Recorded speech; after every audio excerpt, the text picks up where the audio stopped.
Well, you just said it, the word brand, and brand, one of the words described that is longevity. And, just being, the direct response ads guy. I mean, every business is unique. But the ups and downs we experience as we launch and run our businesses are pretty similar. We're Harmon Brothers, the team behind Pooping Unicorns and other weird but successful video ads you've probably seen. We help businesses grow through unforgettable video marketing, and we're no stranger to tricky situations. In fact, we embrace them. The goal of this podcast is to show how your crappy circumstances could be the golden opportunity that leads to your next success. You're listening to Poop to Gold. Welcome back to From Poop to Gold. I'm Benton Crane, your co-host and the CEO of Harmon Brothers. Today on the show, I have with me none other than Mr. Billy Jean. Welcome to the show, Billy. What's up? First of all, how do you say it with a straight face? How do you do the intro with a straight face and say From Poop to Gold? Like, every time I've been launching my show, I would just be cracking up. So yeah. Well, yeah, I probably did through at least the first 5 or 10 episodes. I cracked myself up. But you have to remember that, like, you get a little bit numb to the word poop when you've done things like Squatty Potty and Poopery. Yeah, fair enough. Well, for those of you who don't know Billy Jean, Billy has become a little bit of a legend in the world of marketing. And so I feel like this interview is long overdue.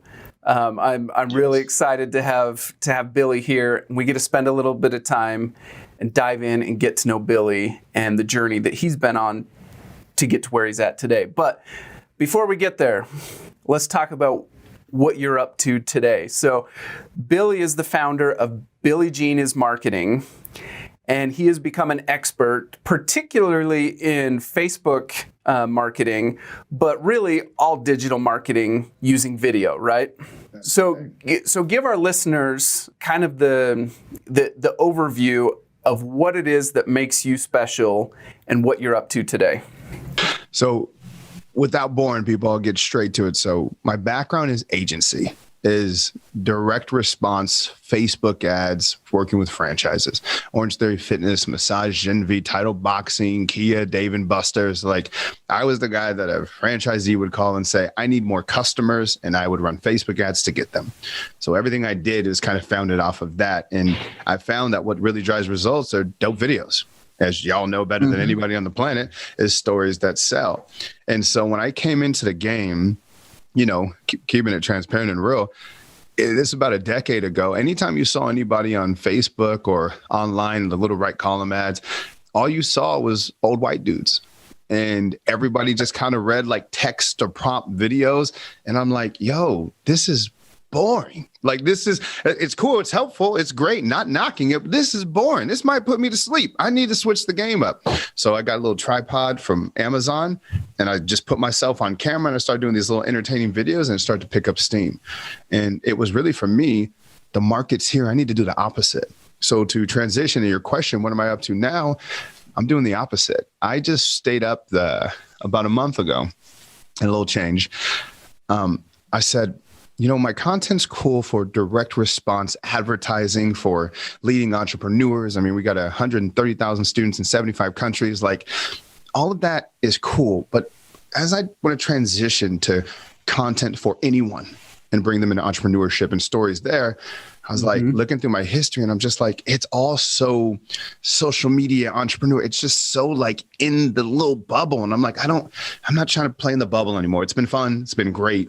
I need to get out. So I stayed up in my bed and I archived 1,800 Instagram posts individually, took them all off my timeline, hit everything on my YouTube. Everything on my social right now is gone. And I'm completely redoing the way I do content. So I haven't even told or released it to anybody yet, but on May 1st, which is my birthday, I always want something big on my birthday. I have an entirely new content series. And essentially, I'll just say this, it's the journey of an entrepreneur, myself, and basically all the dark things that happen along the road. It's like 2 to 5 minute short films each chapter. There's 13 chapters in the first season, about the 4th chapter into filming right now. And let's just say it's like mini movies mixed with entourage, mixed with billions, at cameos from people that everybody will recognize. Oh, this is exciting. This this is gonna be like full on TV series worthy stuff. So just imagine, right? Like for the advertisers out there listening, imagine like right now you watch an advertisement from most people and the advertisement lives right there. Like you watch it, you consume it, and then you're done with it. You're not continuing to watch your ad the same way you watch Game of Thrones. But what if there was? What if you saw chapter 1, got hooked, and the next time you saw my ad, you were craving it? What if you signed online to hope you got targeted by me because you want to see what happens in the next chapter? That's what we're looking to accomplish here. A series delivered through advertising that you just can't get enough of with production quality of that of your favorite show on Netflix or something. So I'm really excited to go at it. Oh my gosh, Billy, you are speaking my language. I always tell the story about how, when my partner Jeff Harmon made the original Aura Brush video, and it was 2.5 minutes long, and everyone's like, you can't do anything with a 2.5 minute video. It's got to be 30 seconds or 60 seconds. And so he goes to YouTube and says, can you give me a skip button? And YouTube's like, sure, we'll try it. And they give him this skip button. And fast forward to today, that one little change took the power from from the advertisers and put it in the hands of the viewers and made it so that advertisers needed to start thinking about giving people something that they want to watch instead of something that they just have to watch or that they're stuck there for. And now the next evolution is exactly what you're doing. So all of, our streaming habits and everything, it's all moved to Netflix, it's moved to Amazon. There's no more commercial breaks. And so now advertisers have to think like entertainers, and entertainers have to think like advertisers. Exactly. And what I'm excited about is with the length of how we're telling these stories, 2 to 5 minutes, but shooting it like a film, if you watch a 30-minute show, you get about 3 good minutes of conflict and and then everything else is building towards the moment, right? With this, every chapter you watch is the best part of the show. So you just get best part after best part. And we're editing chapter 3. I'll send it to you through text so you can kind of check it out. But I'd love to. I haven't been the last couple of years for me, it's felt like when I'm creating ads, it's work. The formula, it's just I lost the passion for it. This is the first thing that has me up. Like the 3 o'clock, I can't sleep. Let me find the perfect song.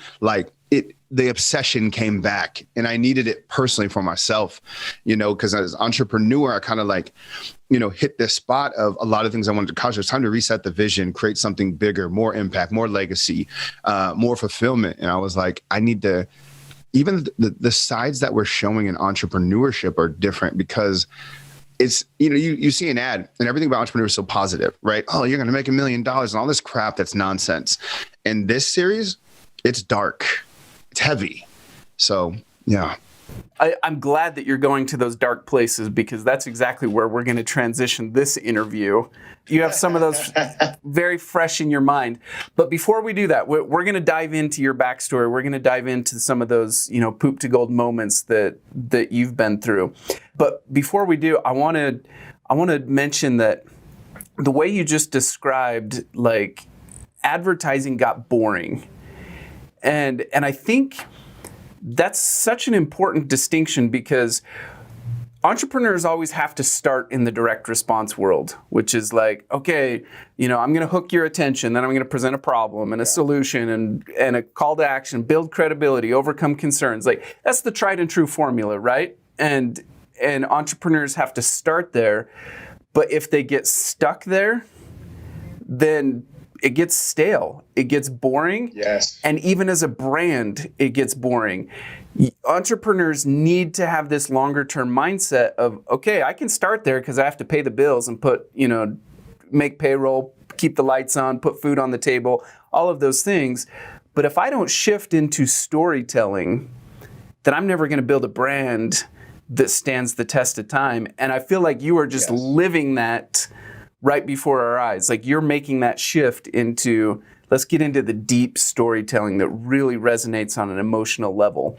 Well, you just said it, the word brand, and brand, one of the words described that is longevity. And, just being, the direct response ads guy. I mean, I kind of had balanced content over the last decade, which was I'd throw in a story there, like something deep, something funny, dressing up as Willy Wonka or like Wolf of paid advertising, do something fun.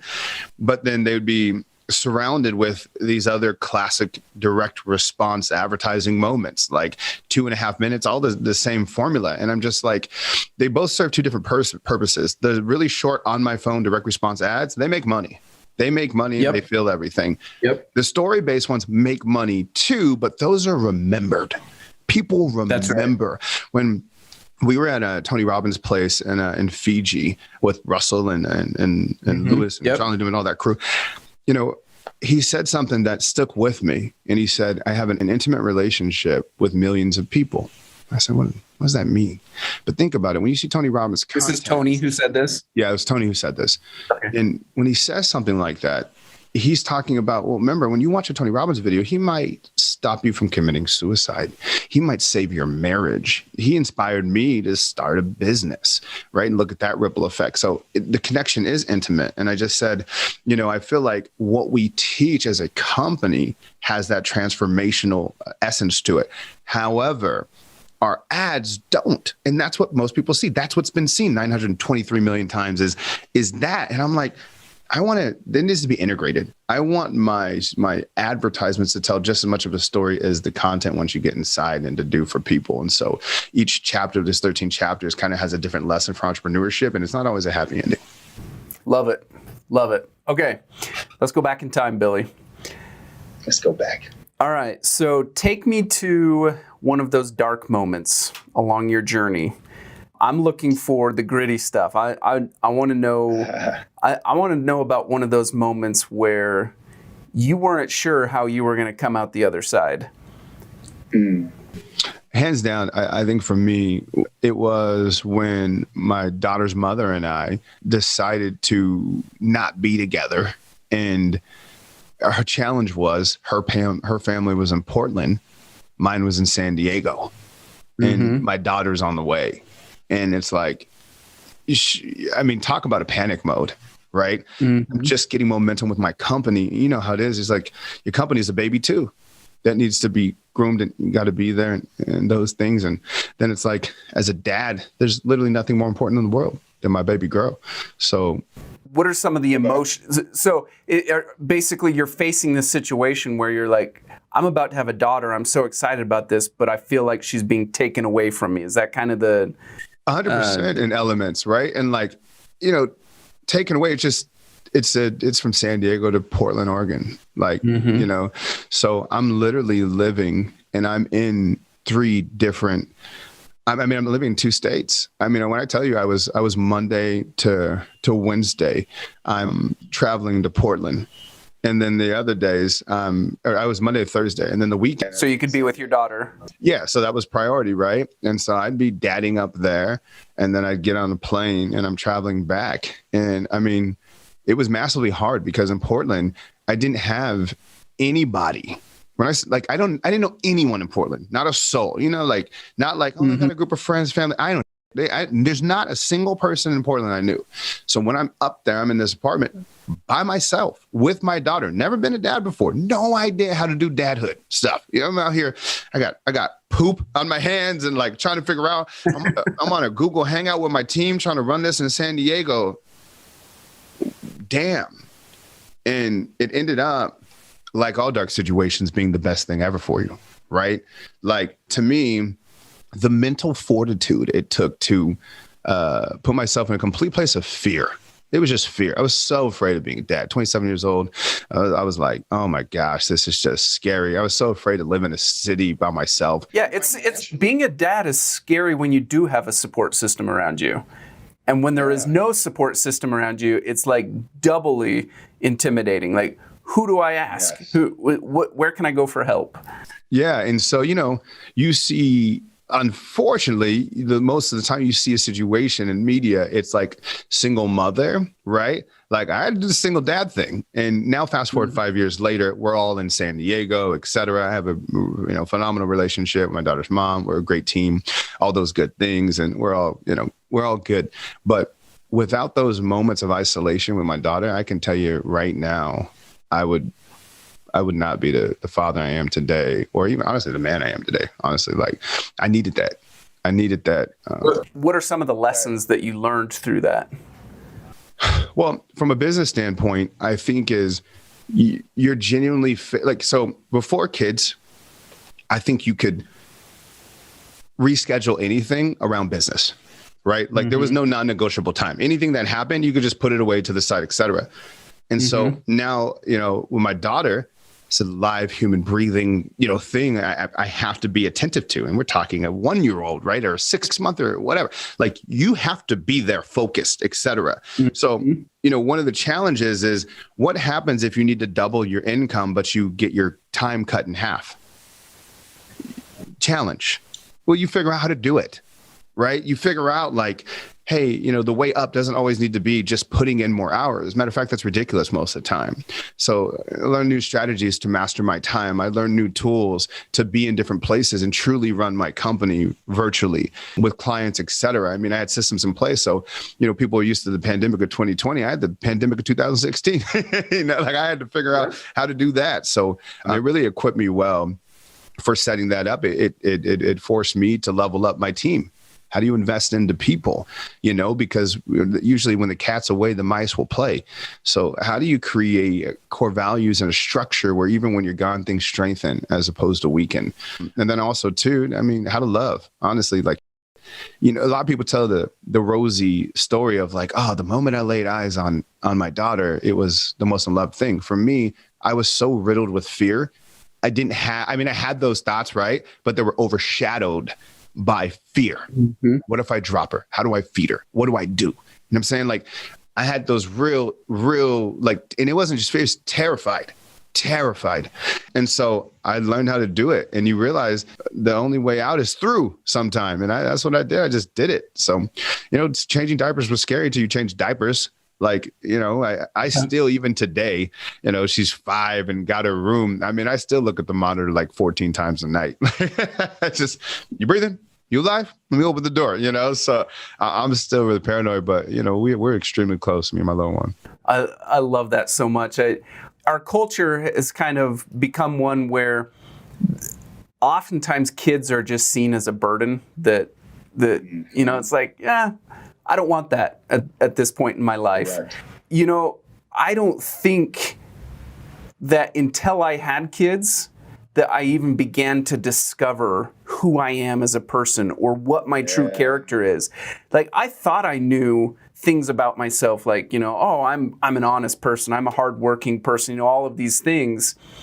But until I became a dad, I don't feel like the true Benton was kind of like peeled back and uncovered. And I learned things about myself about when I'm impatient, when I'm triggered, when I lose my temper, all of these things. Like kids can bring that out of you and allow you to be shaped as a person and to become like who you really are meant to be. Yeah, I think that's a great lesson. And I think right now too, there's so much bravado about being an alpha male, right? And I'm like, I'm a larger male and I played sports forever. And so there's a part of me that's been into that. But when you have a little daughter, it brings you to your knees in a way that's necessary.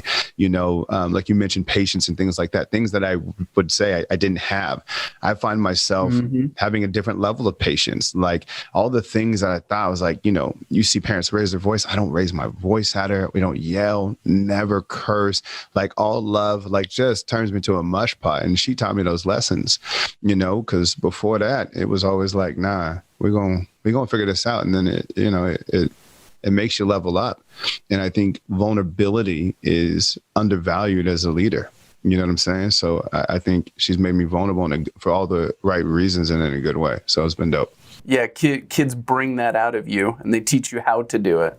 And they're a blessing. Like, yeah, you said like the burden thing. I mean, let's keep it 100. Like, kids are very annoying at times, but most of the time they're amazing, right? Like, we just had the best weekend with my family, and like, you know, the best moments is just like, you know, when they come over and like I was sleeping and they were playing. She just came in and just laid on my chest and was like, Dad, I just want to lay with you and watch something, like, or just random, I love you, Daddy.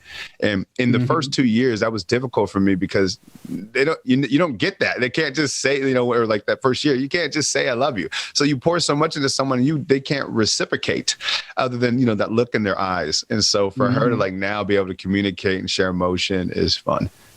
There was something else that you said. You talked about how, you know, leveling up within this world of like, I have half as much time as what I had before.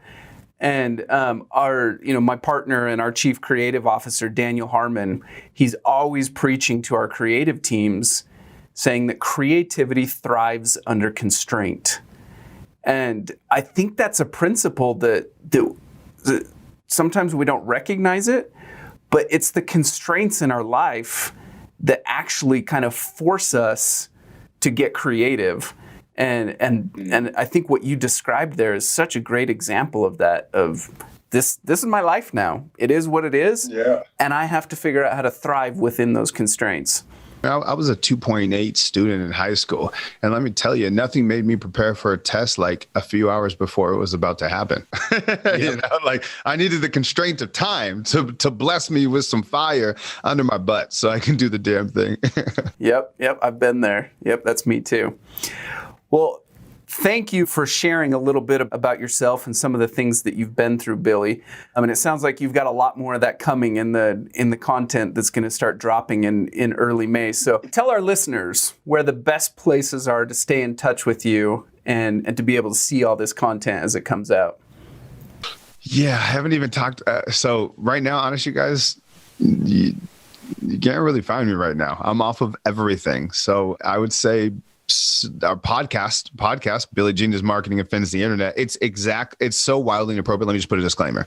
It's very, very inappropriate. Don't listen to it ever since. I mean, it's comedy, satire in 5-minute episodes. But outside of that, subscribe to our YouTube channel or follow us on Instagram. Actually, you know what? Even better. I'll find you. Just be online. I'll find you. I love it. I'll show up in your newsfeed at some time. That's awesome. Okay, Billy, final question. All right, we're in early 2021. We've got a lot of entrepreneurs who are listening right now. What single tip would you give to the entrepreneurs who are facing 2021 right now? I think it's appropriate on this podcast that the tip would be to stand out, but because nobody's going to remember you if not. But I think more than anything is one word: simplification. If you're growing your business right now, there's nothing like, just think about it. If all you did today was allocate 90% of your time every day to asking people to buy, would you make more money? Of course, the answer is. But most of the time when small businesses audit their time, 90% of their time is on everything else except for the ask, selling, creating ads, profit-producing activities. So you got to switch that. Change your 90-10. Stop putting 90% of your time on BS. And if you can't make money as a result of doing that activity and doing that again and again every single day, simplifying that process where you can ask every single day, then you're not going to grow. You'll be stuck. So find ways where you can ask more people at all times, which is why I love advertising, because it asks people to buy while we're sleeping, around the clock, in all different parts of the world. So that's the thing I would tell them. Matter of fact, actually, I'd give a different one. It's just make a video ad that sells something. Like, you want to talk about scale? The biggest thing is make a video that sells something. They know this message. Like, I'm a fan of this message. I know this message. Like, just make a video that sells something. And if you're not good at it, practice. Yeah, there you go. Yeah, and for the listeners, like Billy and I talked early on in this episode almost disparagingly about direct response marketing, and it wasn't intended to be disparaging because direct response marketing is what drives the sales. It's the lifeblood of your business, and you have to go there. So the point of that conversation was just to say that entrepreneurs need to also have a long-term focus where they're building a brand over time and not to get stuck only living in the direct response world. You probably won't have the money or cash flow or time to do the creative storytelling. Exactly. It's got to be the fundamentals. So start there. And then again, you guys, I'm listening, I'm making the switch 11 years later. You know what I mean? So That's right. Everything before that was a decade of practice, getting my 10,000 hours in. That's exactly right. Awesome. Once again, Billy, thanks for coming on the show. Thanks for sharing with our listeners. And for our listeners out there, make sure to like, share, and subscribe. And of course, as always, if you want to learn more about Harmon Brothers, check us out at harmonbrothers.com. And we'll see you on the next episode. At Harmon Brothers, we're known for what we call our hero campaigns. These are big nationwide campaigns for brands like Squatty Potty, Poopery, Purple Mattresses, Lumi deodorant, and many others. What makes these campaigns special is that they've helped scale those businesses by tens of millions of dollars each. Now, companies reach out to us on a regular basis wanting a hero campaign. They want that type of growth, they want that type of branding, and they want that type of awareness.